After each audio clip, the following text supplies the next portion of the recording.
Sel suvel heidame meie TV3 uudistega pilgu töörüga ja rubriigis erinevatele ametitele peale ja vaatame, et millist tööd inimesed teevad ja kus saame ka võib-olla natukene aidata. Ning täna viskan siis mina pilgu peale hooldustöötaja ametile.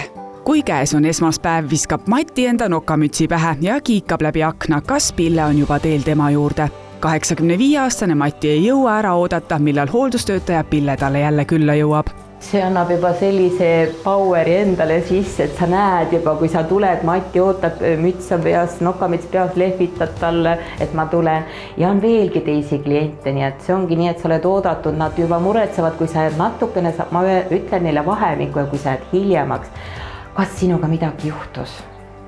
Et see on hästi armas muidugi tähendab ja kõik on väga toredad kliendid minul. Pille käib Matil kodus abis 2 korda nädalas ning seda juba 3 aastat. Täna näiteks aitab Pille Matile hommikusööki valmistada. Suhkrudoosi saad ilusasti tagasi panna omal käe pärast, ega Matil käivad kõik asjad oma koha peal, ta on väga puhas ja korralik mees. Korralik mees. Ma saan aru, et ega tegelikult, kui te kuskil abis olete, siis ega te peate ka ikkagi aitama, et päris nii ei ole, et saate näidata, et tee mulle nüüd kõike seda või kui... Ei, no ega tema ei ole niisuguse gaasipliita karjunud, eks ole. Ja ega seda peab teadma, kuidas seda ikka panna. Ega see ei lähegi. Jääbki puder tegemata. Ei jää see puder tegemata ning ka kiluvõileivad saavad valmis. Pillel on praegu 15 klienti, keda ta regulaarselt külastab.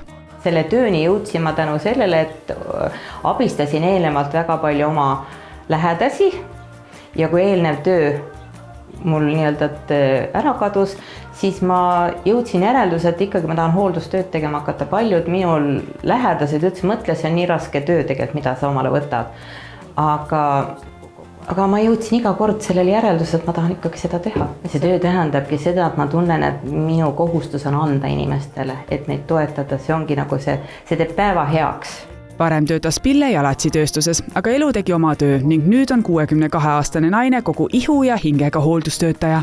Matil on pruut. Mati, teil on pruut, ma kuulsin, jah? Ja, mina nimetan, et Matil peab pruut, sest tema nüüd pool aastat käib juba selle rollaatri. Teete pruudiga ringi pool aastat juba. Ja. See on elu väga põnev. Ja, et ei saa maha jätta. Ehk siis ma saan aru, et nüüd on siis see kord käes, kui tehakse siis see toidutellimus ära, et see on ka üks osa sellest abist ja teenusest. Jah, on küll väga paljudel klientidel on seda, et me teeme e-Selverit tellime poest. Mati on see, kes tellib ka sooja toitu, tähendab. Jah, see on ka ikka. Mina söön ja liha ka, kui on ikka. Ja me vaatamegi ikka, see Matil on ikka see lihast ja saab muidugi. Ei saa niisama kursi ja tal ikka teatud ja ühepäeva toidud ja... Ja magustoitu tahab ka saada. Magustoitu ka, jah. Kui tihti tegelikult ise või kas te käite üldse ise ka poes veel? Ei käi. Ei käigi, et see tellimus ongi tegelikult see, mis siis elus hoiab? Jah, see on õigus. Ja see ka, mis mulle poeg toob laupäeval. Kui raske siis oleks ise poes käia, et kui suureks abiks selline tellimus on? Kuna ma siit trepist allaki saan, kus ma sinna poodi veel lähen, seal poes vaja veel käia ja otsida, kus on. Poes on ju ka üks päev on ühes kohas, ta kaup, teine päev on teises kohas, otsi terve pood läbi. Ei poodi ma ei saa mingisuguse. Kas te ise olete nutiseadmetega, internetiga niimoodi sõber, et saaks ise ka tellitud? Ei. Ma olen nii vana ja loll, et ma ei saa. Ühe hooldustöötaja ülesannetu hulka kuulub lisaks toidu tegemisele ja tellimisele ka näiteks hügieenitoimingud, riietumine, aga vajadusel ka näiteks küttematerjali tellimine ja ladustamine. Lisaks aidatakse ka käsipuude paigaldamisega ja elektritöödega. Kui tähendab omal lähedastel ei ole, kes saab seda teha, siis on olemas heaolumeistrid, kes meil tähendab tulevad, aitavad, teevad, paigaldavad kõik need ära ilusasti, hindavad samamoodi selle, et see käib nagu koostööd. Nüüd oligi nii tore, et nagu meil tuli see võimalus ennem ei olnud, ma otsisin ise omale mehe, kes tuli, sest kõikidel lähedasi ei ole ja kui on, siis ka nõustad neid lähedasi, et millised abivahendid oleks vaja muretseda koju kõigepealt üldse.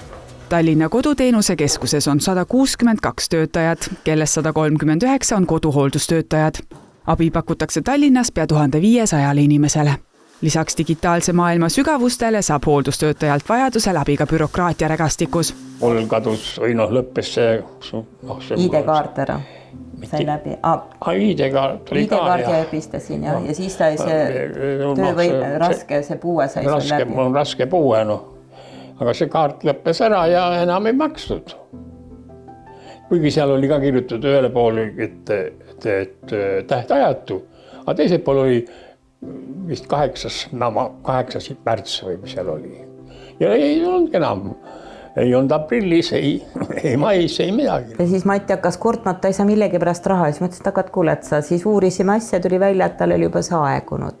Siis tegin uuesti talle taotluse ilusasti ära, viisin sisse. See üks asi ongi see, et nad eks ju pakuvad abi, et saab kas koristada, süüa teha, toitu tellida, aga kui üksikuna tegelikult ennast vanaduses tunda võib, et kui tähtis tegelikult see on, et keegi on ka olemas, keegi räägib, keegi kuulab. Kõige tähtsam on see, et minul vähemalt, et oleks kellegagi rääkida. Kaua võib inimene, siin ka, ma vaatan televiisori, seal räägitakse, aga mul ei ole kellegagi rääkida siin momendil. See on ikkagi, see on hoopis teine jälle mood, kui sa kellega saad rääkida otseselt. Vahetu kontakt on ääretult, sellepärast ma räägin, et Mati alati mind ootab, et kui ma ikka tulen, tema on akna peal. Tema ütleb, et ma umbes selle ajal tulen, praegu on soe aeg ka, aken lahti, siis ma vaatan siis, kas ta tuleb või ei tule. Töö on tore, sest kliendid on kõik nii vahetud ja igaüks on omamoodi ja sa peadki võtma neid sellisena, nagu nemad on, et nad on ikkagi tegelikult kunagi ka olnud väga,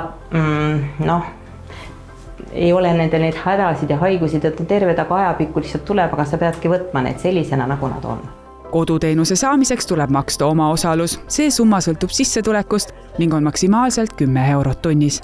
Kuna tegelikult ju töötajate roll on ka siin aidata natukene koristada, kui on vaja, siis on mulle ka nüüd ikkagi see lapp kätte saanud ja Hari on käes, et teeme ikkagi natuke siis, ma saan aru, puhtaks ka, et Matil oleks veel ilusam, kuigi tal sassis ju otseselt tegelikult ei olegi, aga nüüd tolmu ikka koguneb. Temal on väga korralik korter ka, ta on hästi selline. Siit poolt? Jah, Mati näitabki, Mati näitab ette ja meie siis teeme siit ülevalt siis, et ma olen hea pikk, mul on hea võtta siit teil. Siit sai puhtaks vist. Tolb on veel kuskil või on siis on hästi? Alt ka? Jah. No muidugi. Kui juba läks tegemiseks on ju, siis võtame ikka alt ka muidugi, mis ma siin ikka piilima hakkan siin.